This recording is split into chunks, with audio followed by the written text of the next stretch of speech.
بيمس اهلي وبيمس شغلتي وبيمس التاريخ اللي انا اتربيت عليه كمواطنه مصريه طبيعيه جدا جدا، بعيد عن كل الدماغه والمخاخ المضلمه والخفافيش والمقرفين. لان البلد دي ما كانتش كده، البلد دي بقت كده بالناس دي، الناس القرف دول اللي ريحتها رجلين، اللي ريحتها وحشه، اللي ما بيستحموش، اللي ما بيضحكوش، اللي اسنانهم مجلخه، اللي لبسهم منتن، اللي ريحه عرقهم تعمل لحد 10 كيلو. ايوه بتكلم عن دول، زي ملك العقار ده وملك العقار ده اللي منعوا ان فنانين راحلين قيمه كبيره. السلام عليكم ورحمة الله وبركاته. أعزائي محترمين ومحترمات اليوتيوب متابعين البارون، أسعد الله أوقاتكم. النهاردة معانا فيديو جديد، هو مختلف شوية عن كل فيديوهاتنا السابقة، ولكن يعني برضو أنا عايز ألفت انتباه حضراتكم إنه أي حاجة هتظهر هتسيء لينا كمصريين إحنا مش هنفوتها، هنطلع ونقول رأينا فيها باختصار، وزي ما كنا اتفقنا مع حضراتكم قبل كده انه التوفيق من عند ربنا. كان المفروض الفيديو النهارده كان يبقى على الفنانة وفاء مكي، ولكن وانا بجهز الشغل الصبح النهارده عشان اصوره يعني لقيت انه في حاجة تاني اقوى ظهرت كده في خلال اليومين اللي فاتوا، وهو كلام الفنانة سماح أنور. سماح أنور عبد الله 22/4 من مواليد 22/4 سنة 65، يعني تقريبا داخلة على 60 سنة. باباها الكاتب والسيناريست المعروف طبعا الفنان أنور عبد الله، والدتها الفنانة المعروفة رحمة الله عليهم سعاد حسين. سعاد حسين كانت بتمثل مسرح، وكانت من الفنانين المشهورين قوي ومعروفين قوي، ويمكن شهرتها سماح أنور ما عرفتش تعمل شهرة باباها ومامتها لأنها كانت فنانة محدودة يعني، وملهاش تاريخ طويل قوي في الفن المصري. سماح أنور عملت لايف على الفيسبوك زي الزفت، شتمت وبوظت الدنيا خالص يعني خدت راحتها شويه يعني. الموضوع ازاي او ابتدى فين؟ الموضوع ابتدى في وزاره الثقافه. هي قالت انه ابناء الفنانين تقدموا، وانا الصراحه ما عنديش دليل انه ابناء الفنانين كلهم لموا بعضيهم وراحوا وزاره الثقافه وطلبوا من وزاره الثقافه ان هي تحط لافتة على بيوت الفنانين القدامى دول تقول هنا كان يسكن الفنان فلان الفلاني. ولاد الفنانين عملوا كده، قعدت ادور بصراحة ما لقيتش الكلام ده، يعني ما عرفتش اوصل لحقيقة الموضوع دوت، ولكن خلينا نقول الموضوع ده حقيقة. ولاد الفنانين راحوا لوزارة الثقافة، راحوا لحاجة في وزارة الثقافة اسمها التنسيق الحضاري، واتفقوا معاهم ان كل بيت كان بيسكن فيه فنان قديم نحط عليه لافتة هنا كان يسكن الفنان فلان الفلاني.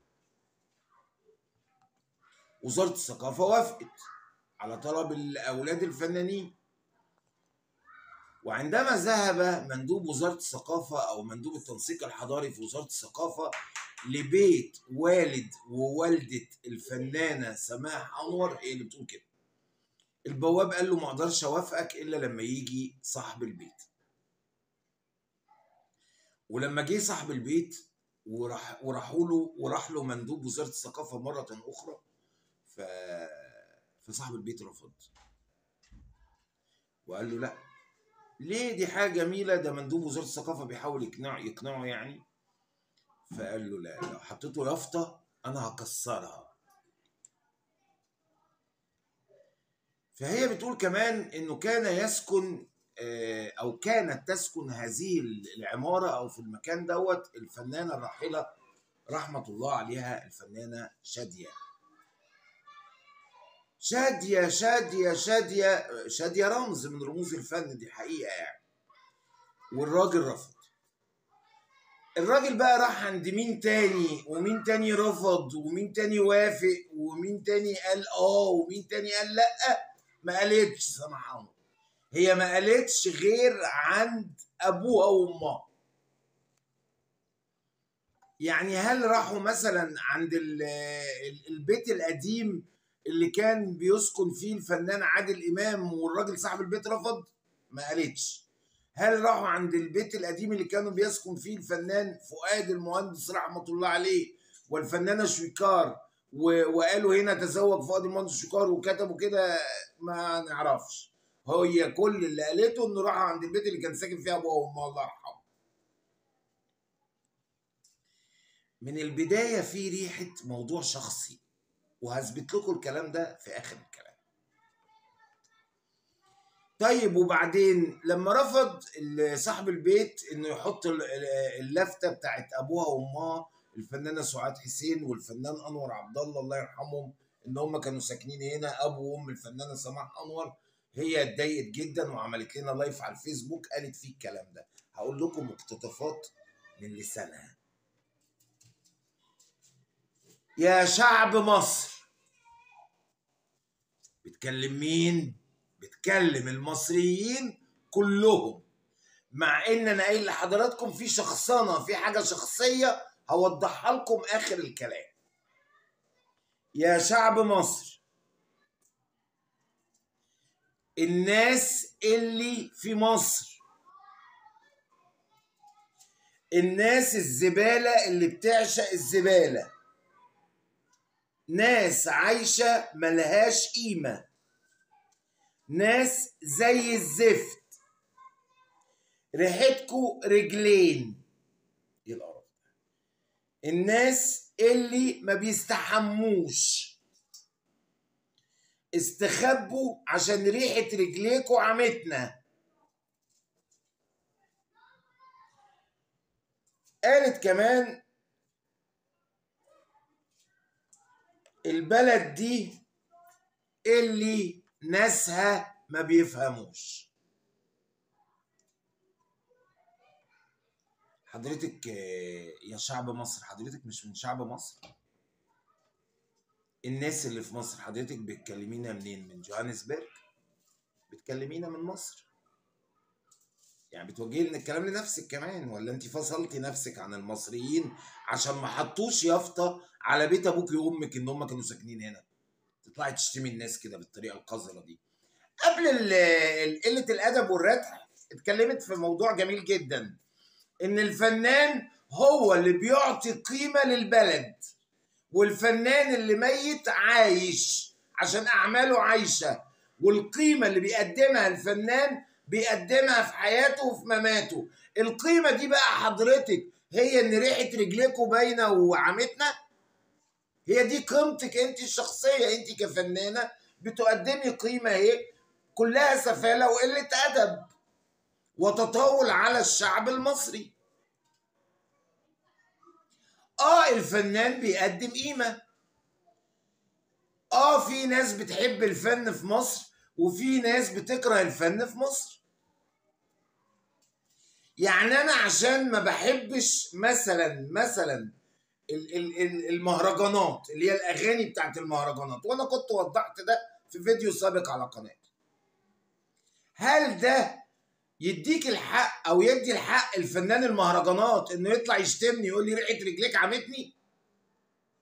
فين القيمه بقى؟ حضرتك للاسف واضح انك كبرتي وخرفتي، لانك كان عندك هدفين في الفيديو ده واضحين جدا وضوح الشمس، بس ما قدرتش تقوليهم. فقلتي ايه؟ اهرتل يمكن الناس تفهم، اشتم يمكن الناس يشوفوني. ما هو معانا الفيديو بعد يومين شافوا 6000 واحد. الفنانه العظيمه سماح انور اللي بتتكلم عن الفن وبتتكلم عن هدف الفن وبتتكلم عن قيمة الفن وبتتكلم على انه الناس بيكرهوا الفنانين وما بيحبوش الفنانين وبيهاجموا الفنانين ومش عارف ايه الفنانين. طب ما انت قدمتي قيمتك في الكلام اللي انت قلتيه يا فندم. لما تقولي علينا زبالة، طيب حضرتك ايه؟ ما انت عايشة وسط الزبالة، ما تسيبيها وتمشي طالما مش عاجباكي.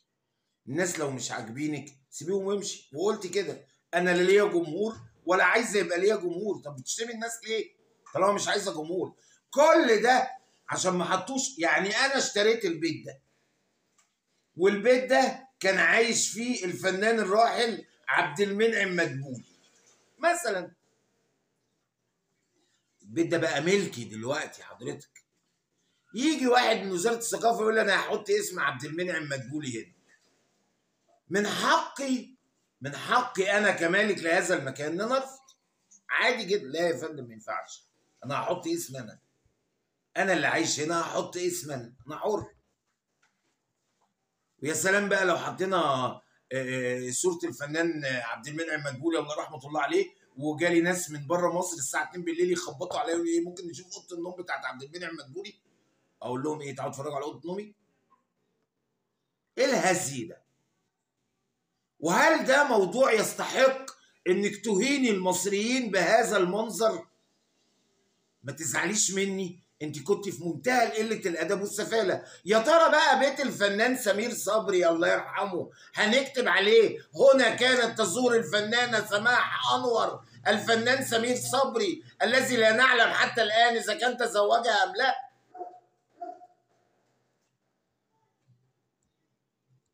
ما تفكري كويس يا ست قبل ما تتكلمي وتهيني في الناس. بيت سمير صبري اللي في الزمالك اللي انا عارفه كويس جدا هنكتب عليه هنا كانت تزور الفنان سماح انور الفنانه سماح انور اللي هو حضرتك؟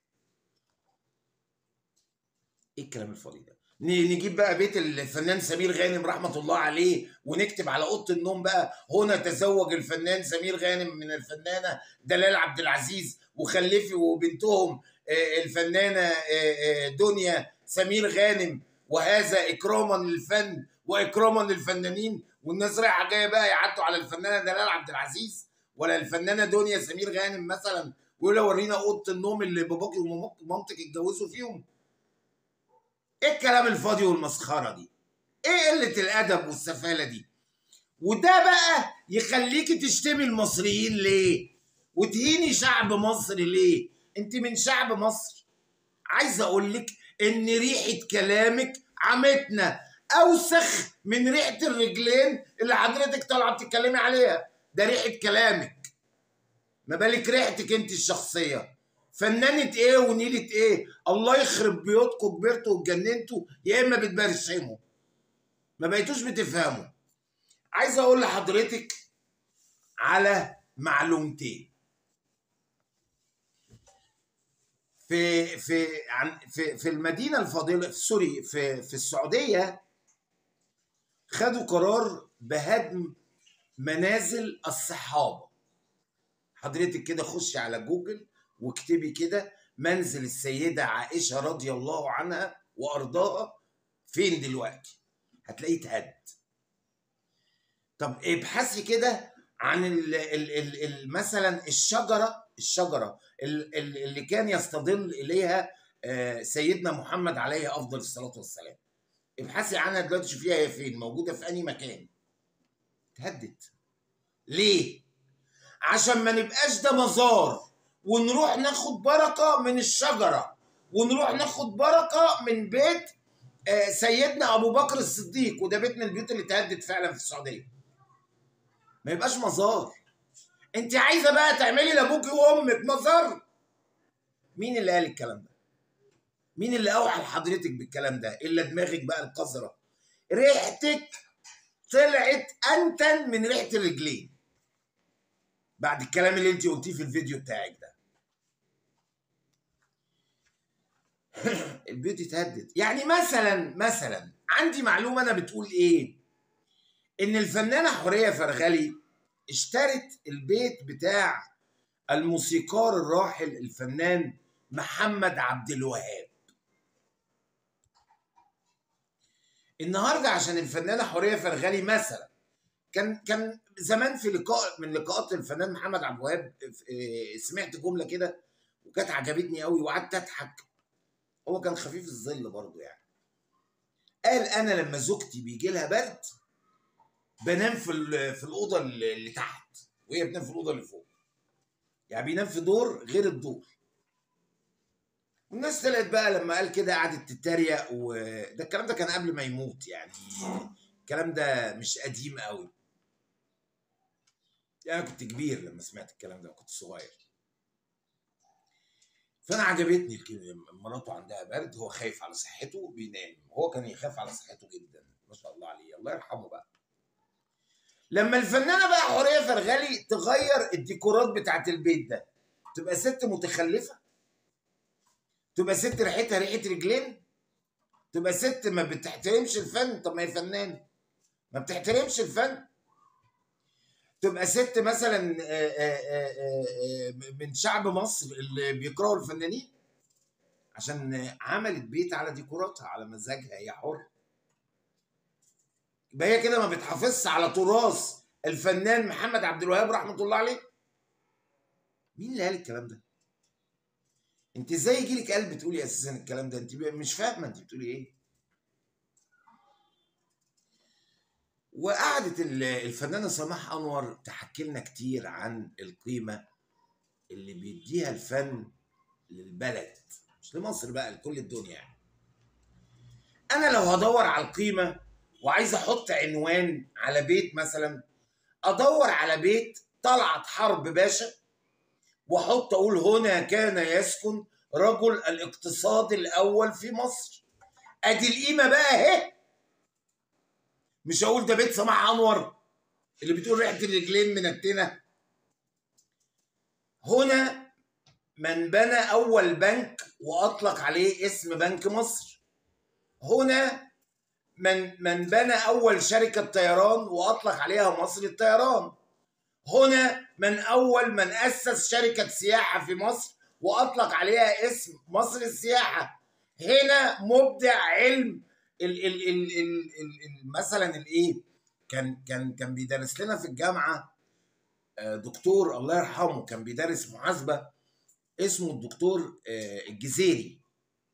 كانوا مسمينه مبدع علم المحاسبه في مصر. هنا كان يسكن الدكتور الجزيري رحمه الله عليه وولده السيد الدكتور رفيق الجزيري. هم دول الناس اللي ادوا قيمه لمصر حضرتك. ما نجيبش ليه بيت زويل الله يرحمه ونقول هنا كان يسكن الدكتور زويل رحمه الله عليه صاحب جائزه نوبل للسلام. ما نجيبش ليه بيت نجيب محفوظ. اشمعنى بيت ابوك وامك اللي عامله له دوشه يعني؟ ما في ناس اقيم بكثير جدا واعطوا قيمه للمصريين واعطوا قيمه لدولتنا مصر اكبر بكثير جدا من اللي قدمه ابوك وامك الله يرحمه. باختصار يعني انا ليه ما اروحش على بيت محمد صلاح واكتب هنا يسكن والد ووالده مو صلاح الفنان سوري لعيب الكره العالمي. في ناس كتير اعطت قيمه. ليه حضرتك طالعه زعلانه على ابوكي وامك؟ يعني ليه ما نروحش عند شيراتون في الدقي ونقول هنا كان يسكن الفنان الراحل الفنان الراحل الرئيس الراحل محمد انور السادات. لو هنتكلم عن القيمه اللي اعطوها الفنانين، انا لا انكر هذه القيمه. احمد رجب رحمه الله عليه الكاتب الساخر، لا انكر مصطفى حسين رحمه الله عليه، فاطمه اليوسف، روزا اليوسف. كل دول ناس اعطوا قيمه لمصر حقيقيه. حضرتك ما كلمتناش ليه في الكلام ده واتهمتينا ان ريحه رجلنا منتنه طلعت على عينيكي؟ ما تغوري في 60 دقيقه يا سيدي مصر. بدل ما ريحتنا مضايقاكي اتفضلي مع السلامه، اركبي طياره روحي عيشي في اي حته يا ست الكل تديكي قيمه لو احنا مش مدينك قيمه. القيمة الحقيقية من داخل البني آدم مش من فنه. القيمة الحقيقية في الدين. القيمة الحقيقية في الدين وليس في الفن. ناس كتير قوي، الدكتور مجدي يعقوب، لازم كل العالم كله يعرف مين الدكتور مجدي يعقوب. الشيخ الشعراوي، لازم العالم كله عارف. ليه ما رحناش على الفيلا؟ بس دي ملكه، دي بتاعته لغايه دلوقتي. ما شفناش ليه كان ساكن قبل كده. طب ما هو فريد شوقي الله يرحمه كان عنده بيت ومكتوب عليه ده بيت فريد شوقي، بس ده ملكه، ده ملك ولاده وملك احفاده لغايه النهارده، في الشارع اللي فيه متهيألي بنك الدم في الدقي. لكن بيت ما بقاش بتاعكم تحطوا اساميكم عليه ليه؟ ولما الراجل يرفض يبقى مصر كلها ريحتها وحشه وبتكره الفنانين 99%. ده كلام حضرتك. وطبعا هنا لازم نروح لحته تانيه بقى تفضحنا. هي ايه؟ هي انه السيد الرئيس وانجازاته، والناس مش فاهمه الانجازات. مين قال لك يا ست الكل ان احنا مش فاهمين الانجازات ومش معتبرين دي انجازات ومش معتبرين ان احنا يعني مين قال لك؟ مين قال لك؟ لازم بقى هنا نقول ايه؟ السيد الرئيس والناس بهايم ومش فاهمه، عشان انا ما بشتغلش، عشان اعرف اشتغل بقى اقول اي حاجه يمكن يزقوني في اي شغلانه ب3 ساخ كده، عشان انا رايحه في داهيه، ما حدش بيشوفني، محدش بيعرفني، شمعتي انطفت. وهو ده سوري، وهي دي الفوله بتاعت الحكايه. محدش بيشوفني. حد يعرف حاجه عن سماح انور؟ بقول لحضراتكم اللايف ده بقى له يومين عامل 6000 مشاهده. المفروض ان هي فنانه وليها قيمه وليها، بس تقول انا ماليش متابعين ومش عايزه يبقى ليا متابعين ومشاهدين كمان، مش عايزه. طب لما انت مش عايزه زعلانه ليه؟ في اخر كلامها قالت ايه؟ ايوه انا اقصدكم انتوا. وهنا رحنا بره دايره المصريين وخصصنا ناس معينين هي بتبعت لهم رساله. طب خايفه تقولي اسمهم على الكاميرا وتواجهيهم، بتبهدلي المصريين ليه يا ست الكل؟ حضرتك بتبهدلي المصريين ليه؟ طالما انت بتوجهي بقى كلامك لفصيل معين، وهقول لحضراتكم مين هم، يعني ما حاجه ما تخوفش يعني. انت بتقولي لهم ايوه انا اقصدكم انتوا، ريحتكم انتوا، ما بتستحموش انتوا. يعني اذا ابتديتي كلامك بشعب مصر ونهيتي كلامك بالفصيل الصغير اللي هو ايوه انتم اللي مبوظين، انتم اللي عاملين، انتم اللي ريحتكم، انتم اللي فيكم. حضرتك اللي قلتي كده. حضرتك تقصدي فصيل معين من الفصيل ده، صاحب البيت اللي كان ساكن فيه ابوك وامك اللي رفض الحكايه، وادي الزيتونه هنا اهي.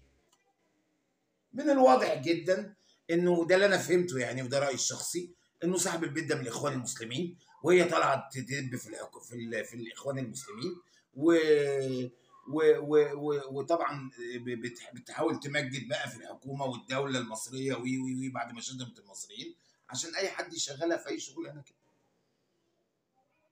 خايفه بقى توجهي لهم كلام تقومي تشتمي المصريين وتطلعي شكلنا وحش على السوشيال ميديا بالمنظر الزباله ده. الله يسامحكم، الله يسامحكم على اللي بتعملوه في مصر. كنت متخيل ان هتجيبي اسم قوي او ناس من اللي شرفوا مصر فعلا، ناس من يعني مثلا الراجل، بس انا ناسي اسمه، اول من رفع علم مصر على في حرب 73. الراجل ده انا كنت عارف اسمه كويس، مش في الافلام. الشخص الحقيقي هو بيجيبوه في الافلام انه مات في الحرب، لكنه كان عايش. لا، هو ما ماتش في الحرب، هو مات بعد الحرب. الجندي المصري اللي رفع علم مصر ارض سيناء اللي رجعت تاني. مش كل دي حاجات تشرف؟ احسن من نحط اسم شادي على بيت ابوكي وامك. مستني لايكاتكم ومستني اعرف راي حضراتكم في الفيديو دوت. استنوني في فيديو قادم قريبا جدا. كل ما يشوه سمعتنا وكل ما يجي يدوس على طرفنا زي ما بيقولوا مش هنسكت له، وهنطلع نرد عليه ان شاء الله. مستمرين مع حضراتكم في كل ما هو مسيء. استنوني في الفيديو الجاي، واسف اذا كنت طولت على حضراتكم. والسلام عليكم.